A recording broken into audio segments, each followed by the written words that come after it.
Halo semuanya. Kali ini Ibu akan menjelaskan tentang sel dan range. Nah, ini Ibu jelaskan lagi. Takut-takut masih aja ada yang masih belum paham dengan sel dan range itu apa. Nah, mumpung masih baru dimulai, kalau kalian sambil pegang buku paketnya ya, bisa dibuka halaman 145. Nah, ini bisa di-pause dulu videonya, terus kalian buka halaman 145.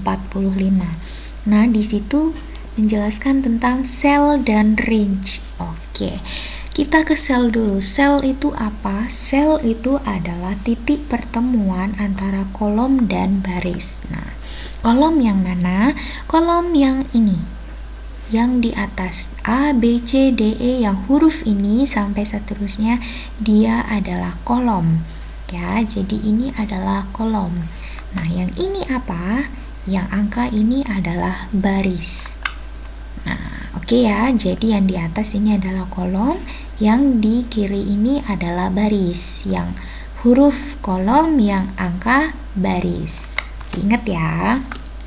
Nah, yang disebut dengan titik pertemuan itu yang mana? Nah, ini satu kotak ini dia adalah titik pertemuan. Mengapa bisa disebut dengan titik pertemuan? Karena dia titik pertemuan antara ini, lihat, dia lurusnya dengan kolom C dan lurusnya dengan baris ke-8.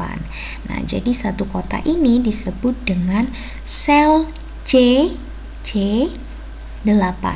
Jadi yang disebut kolomnya dulu baru barisnya. Oke. Jadi ini adalah sel C8 karena lurusnya C dan kirinya 8. Oke, selanjutnya ini misalkan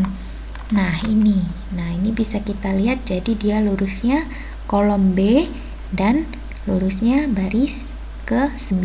Jadi satu kotak ini disebut dengan sel B9. Oke, kita coba yang lain. Ini.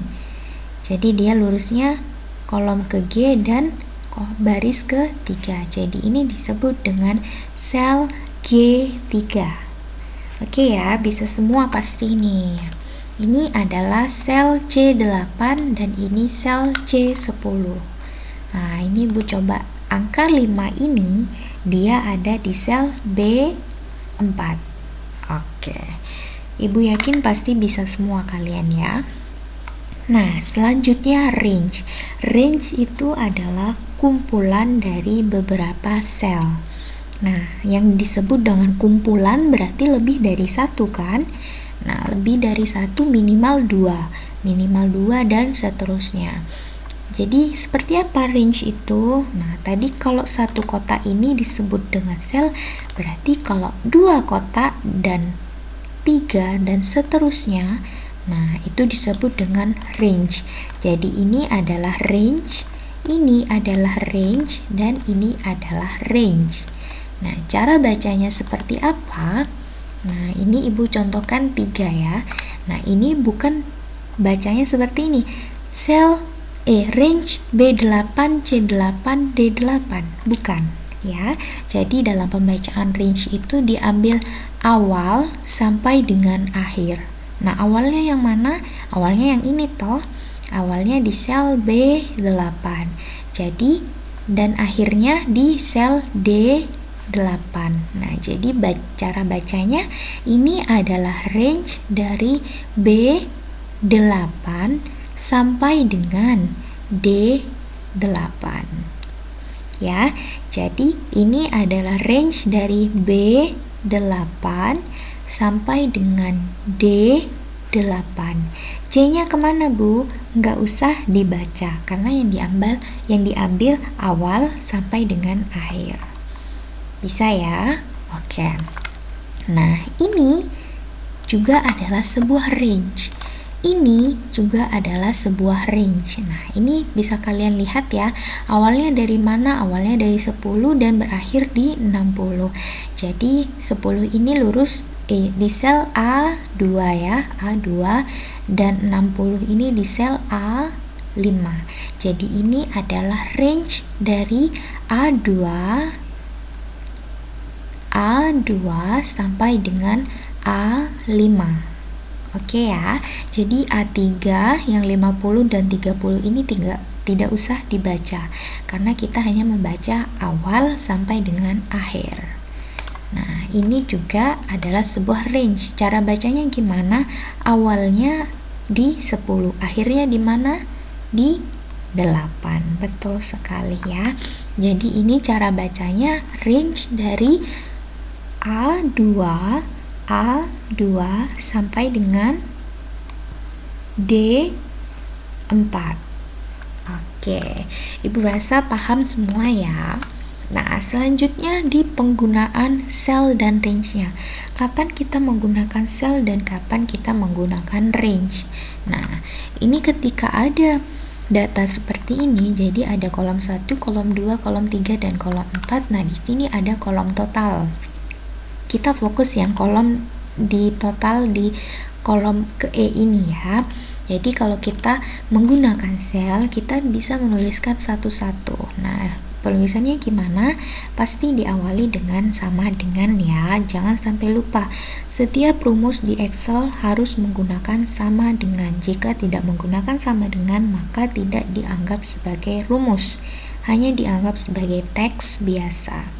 Oke, jadi sama dengan, nah kita akan menjumlahkan dari kiri sampai kanan kan. Nah, dari 10 ditambah 1 ditambah 6 ditambah 3. Nah, kita bisa lihat 10 ini di sel berapa? Di sel A2, 1 di sel B2, 6 di sel C2, 3 di sel D2. Nah, maka rumusnya sama dengan A2 ditambah B2 ditambah C2 ditambah D2. Nah, kita klik enter. Nah, maka ini sudah dihitungkan oleh Excel-nya. Ini insya Allah teman-teman sudah paham ya caranya narik seperti ini agar rumusnya tercopy ke bawah. Nah, ini adalah jika kita menggunakan sel. Jadi kita tulis satu-satu selnya. Jadi 10, 1, 6 dan ini yang tidak kelihatan kita tuliskan satu-satu. Nah, ini adalah penggunaan penggunaan sel. Penggunaan range itu bagaimana? Nah, ini kebetulan Ibu mengambil contoh rumus yang bisa menggunakan range, ya ini rumus sum ya. Rumus sum ini adalah rumus untuk mencari nilai total. Nah, ini sebenarnya ada di buku kalian halaman 157. Bisa di-pause dulu videonya sambil dibuka halaman 157. Nah, kalau sudah dibuka, nah ini bisa kalian lihat ya di bagian tabel itu di paling atas, di situ ada rumusnya sum. Nah, ini sambil Ibu ketikkan ya.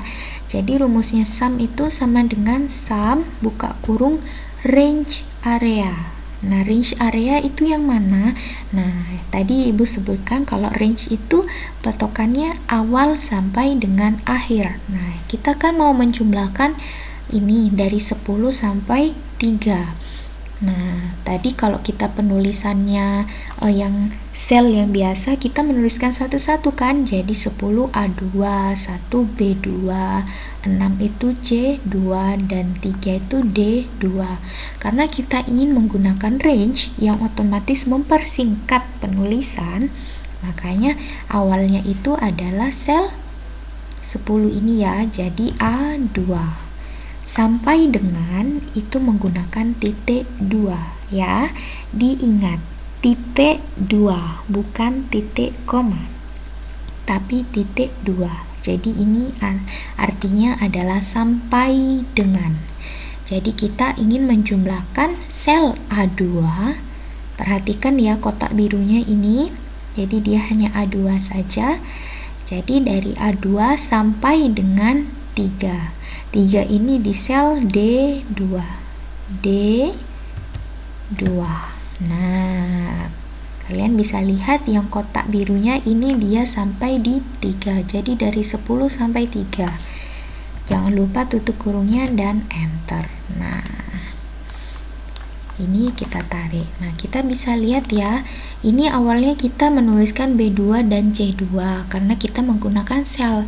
Tapi ketika kita menggunakan range, kita bisa menghemat penulisan. Jadi B2 dan C2-nya tidak usah dituliskan. Jadi penulisan range itu seperti ini.